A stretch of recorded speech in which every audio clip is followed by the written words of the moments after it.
Alright, in hierdie video wil ek net vir julle wys die settings. Jy gaan hierbo na die NAT toe en dan die eerste enetjie is die symbols. Hier kan jy die real prices on the price scale sit. As jy daar klik en jy sê OK, dan wys hy op die Heiken Ashikerse nie die extra prys wat so op en af spring nie.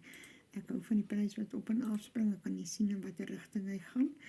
Dan hier by die canvas, hier kan jy jou tekst groter of kleiner maak. Ek dink julle sin is baie kleiner op die oomblik. Hy lyk so op 12, ek het myne op 16. Dit maak hom net bietjie groter hier aan die kant, dat mens kan sien wat daar aangaan. Hier by trading, daar is 'n baie belangrike ding. Hier is jou buy en sell buttons. Dis hierdie blou en rooi buttons hier aan die kant. As jy hom klik is hulle weg, maar dit is beter om hulle daar te hê. Dan hier die volgende enetjie, instant orders placement. Dis daar waar jy klik as jy direk wil koop of verkoop. Dan hou jy daai ene aan. Dit is wys om dit aan te hê as jy vinnig wil in en uit klim.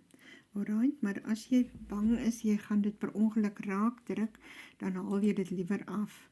En dan as jy dit op dit dan klik, dan maak hy eers vir jou 'n paneltjie oop. Ja, dit is dit hier by die trading. 'n ander enetjie ook, hier by notifications, sit all events op rejections only. Anderster gaan hy die hele tyd vir jou allerhande pop-ups hier gooi. Die ander goede moet aan wees.